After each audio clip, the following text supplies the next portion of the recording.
নমস্কার বন্ধুরা, অভিনব চৈতিস ব্লগে তোমাদের সবাইকে আবার একবার স্বাগত জানিয়ে আজকে নতুন আর একটা ব্লগ শুরু করছি। আজকে শনিবার, ঘড়িতে এখন বিকেল 5:30টার মতো বাজে আর রান্না বান্না শুরু করে দিয়েছি। প্রথমেই দেখতে পাচ্ছ কড়াতে একটা মশলা ভেজে নিচ্ছি। 1 চামচ গোটা জিরে, 1 চামচ গোটা ধনে, 1 চামচ মৌরি আর একটু গোটা গরম মশলা। তার মধ্যে একটা শুকনো লঙ্কা দিয়েছি, 1 ইঞ্চির মতো দিয়েছি দারচিনি আর 2-3টে দিয়েছি ছোট এলাচ। মশলাটা হালকা গরম করে একটুখানি মিক্সির জারে গুঁড়িয়ে নিলাম, কারণ ওয়েদার তো বাইরে যা বলছে হালকা হালকা ঠান্ডা পড়তে শুরু করে দিয়েছে। যদিও দুদিন আবার একটু মেঘলা মেঘলা, একটু মাঝে মধ্যেই ঝিরিঝিরি করে বৃষ্টি হচ্ছে, কিন্তু তা হলো ওয়েদারে একটা জানান পড়ে গেছে যে পাখা বন্ধ হয়ে গেছে আর মোটামুটি ঠান্ডা একটা হালকা হালকা পড়া শুরু হয়েছে।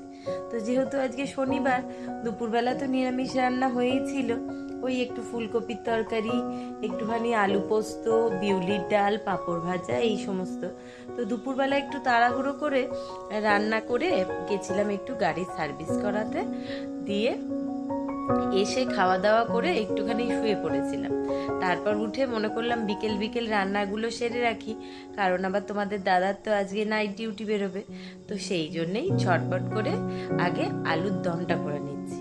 তো আলুর দমের জন্য খোসা সমেত আলু কিছুটা সেদ্ধ করে রেখেছিলাম, আর এখন কড়াতে সর্ষের তেল গরম করেছি, তার মধ্যে একটু কালো জিরে ফোড়ন দিয়েছি, একটুখানি 5 ফোড়ন দিয়েছি, আর মিক্সির জারে একটু আদা আর কাঁচা লঙ্কাও পেস্ট করে রেখেছিলাম, সেই মশলাটা দিয়ে 1 মিনিট একটু হাই ফ্লেমে নেড়ে নিয়েছি। না হলে আদাটা বেশি ভাজলে আবার তলাটা ধরে যাবে আর একটা গন্ধ বেরোবে।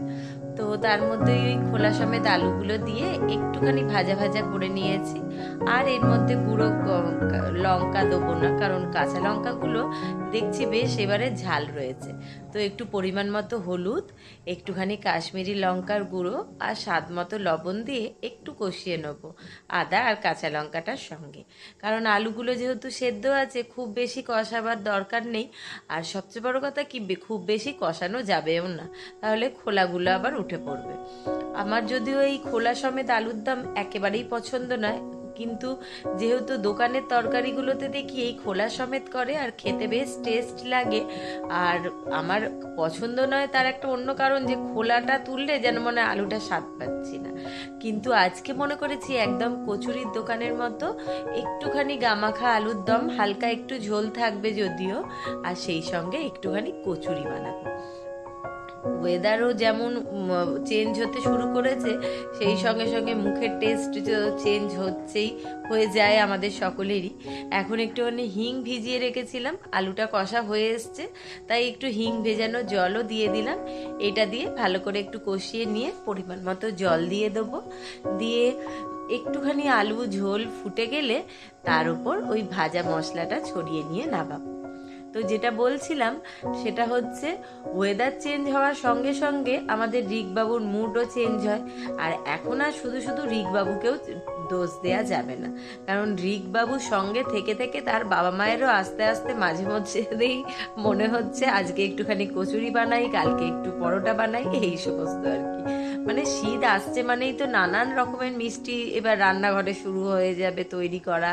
সেই সঙ্গে আলুর পরোটা, তো কোনোদিনও কপির পরোটা, কখনো ডালের কচুরি, তো কখনো হিঙের কচুরি, তো নয়তো কড়াইশুঁটি তো উঠছেই, মানে বিভিন্ন রকম এইবার শুরু হতে থাকবে। তো তারই সূত্রপাত আজকে থেকেই হয়ে গেল বলা যেতে পারে। আলুটা বেশ সুন্দর ফুটে গেছে, আর লবণ মিষ্টিটাও, মিষ্টি না লবণ আর ঝালটাও টেস্ট করে দেখে নিয়েছি, ঠিকঠাক আছে। এখন ওই 2 চামচ মতো ভাজা মশলাটা ওপর থেকে ছড়িয়ে আরো 1 মিনিট ঢাকা দিয়ে একটুখানি ফুটিয়ে তরকারিটা নামিয়ে নেবো, তাহলেই হয়ে যাবে। অনেক আলুর দেখছি এখনই খোলা খুলে গেছে গা থেকে। তো কিন্তু এই তরকারিটায় যেহেতু একটা মৌরিতে হালকা মিষ্টি অথচ দারুণ সুন্দর ফ্লেভার থাকে, আর ফ্লেভারটা আমাদের সকলেরই ভীষণ পছন্দ। আর একটা জিনিস আমি দেখেছি, যে কোনো নিরামিষ রান্নায় যদি একটু মৌরি দেওয়া যায় তাহলে কিন্তু একটা মানে ফ্লেভার পাওয়া যায়, আর সেটা খুব টেস্টি লাগে মুখের মধ্যে। খেলেই একটু কচুরির তরকারি বলে বিশেষ করে মনে হয়। তো তরকারি নামিয়ে এখানে ছাতুটা নিয়েছি, পরিমাণ মতো ছাতু নিয়েছি, আর সেরম অনুযায়ী নিয়েছি বেসন, ছাতু, বেসন, স্বাদ মতো একটু লবণ, একটুখানি নিয়েছি খাবার সোডা, একটু হিং ভেজানো জলও দিয়ে দিচ্ছি, তাহলে সেন্টটা বেশি ভালো হবে। আর একটু হাতের তালুতে ঘষে নিয়ে দিয়েছি জোয়ান। এই দিয়ে একটুখানি ছাতুটাকে মাখিয়ে নেবো, দিয়ে রেডি করে রেখে ময়দা মাখাবো। ময়দার ভেতর এটাই পুর দেবো, দিয়ে এটা দিয়েই হবে কচুরি। আজকে ছাতুর কচুরি করব মনে করেছি, যদিও হাতের কাছে কিছু পাচ্ছিলাম না, অথচ কিছু একটুখানি ভালো খেতে ইচ্ছা হচ্ছিল, তো মনে করলাম ছাতু যখন আছে সেটা দিয়েই বানিয়ে ফেলি।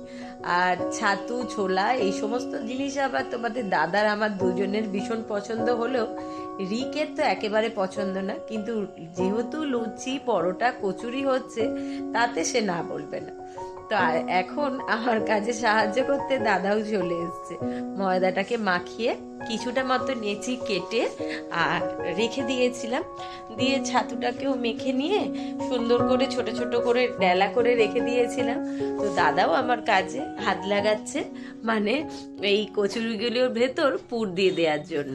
কিছুটা ময়দা এখনো মাখা পড়ে রয়েছে, ওই কয়েকটা দাদার মতনই এখন আগে রেডি করে নিয়ে ভেজে দেবো বলেছিলাম। তো দাদা বললো আমার বেরোতে একটু লেট আছে, এখন অনেকটা সময় বাকি, তো একেবারেই সবকটা করে নাও, তো সকলে একসঙ্গেই খেয়ে দিয়ে নেব।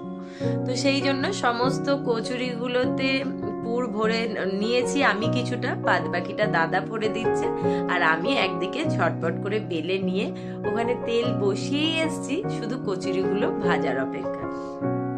আজকে গেছিলাম একটুখানি দোকানে, মানে বললামই বেলাতে আমার যে স্কুটিটা ওটা একটু সার্ভিস করাতে নিয়ে গেছিলাম, তো ওখান থেকেই একটুখানি বাধাঘাটে গেছিলাম। এত হালকা ঠান্ডা ঠান্ডা পড়ার সঙ্গে সঙ্গে মশার উপদ্রব বেড়েছে যে বলা যায় বাইরে। এত মশা হচ্ছে যে রাত্রিবেলা শুতে বেশ অসুবিধা হচ্ছে। আর পুরনো মশারিটারও দেখছি অনেক জায়গায় বেশ সেলাই খুলে গেছে, কোথাও দু একটা ছিঁড়ে গেছে। তো সেই জন্য মনে করলাম যে মশারিটাও একটা নতুন বেরিয়েছি যখন, মনেও পড়েছে, তাহলে চলো কিনে নিয়ে বেরোই। তো তেলটা বেশ গরম হয়ে গেছে, আর কচুরিগুলো সমস্ত বেলে রেডি করা হয়ে গেছে। চলো এবার ঝটপট কচুরিগুলো সমস্ত ভেজে নিই, তারপর দাদাকে খেতে দিয়ে মনে করেছি আগে গিয়ে মশারিটাকে টাঙাবো। কারণ এই শনিবার আসলেই তো মা আর ছেলে সমানে চলে যুদ্ধ, সে কে মশারিটাকে টাঙাবে। তো আমাদের দুজনের একটা রিক আর আমার সেটেলমেন্ট হয়েছে যে একদিন রিক, মানে একটা সপ্তাহ শনিবারে রিক মশারি টাঙাবে, আমি মশারিটাকে গুজে দেবো, আর পরের সপ্তাহ শনিবারে রিক মশারি আমি টাঙিয়ে দেবো, রিক মশারি গুজবে, এই রকম আর কি। আসলে সারা সপ্তাহ ভোর এই মশারি টাঙানোর দায়িত্ব হচ্ছে তোমাদের দাদার। আমি মশারি টাঙাতে একেবারেই ভীষণ বিরক্ত হই, কিন্তু এখন মশার জ্বালায় নিজেকেই বাধ্য হচ্ছে মশারি কিনে নিয়ে এসে টাঙাবার জন্য। তো রোজকার সকালবেলা মশারি টাঙানো খোলার দায়িত্ব আমার, আর টাঙানোর দায়িত্ব তোমাদের দাদার। আর রবিবারগুলো হচ্ছে শনিবার রিক মশারি টাঙায়, আর রবিবার সকালে রিক মশারি তোলে। কিন্তু এখন তার এই কাজটা করতে একেবারেই ভালো লাগছে না, তাই এই সেটেলমেন্ট। তো যাই হোক, কথা বলতে বলতে কচুরি ভাজা হয়ে গেছে, ওদিকে তরকারি রেডি।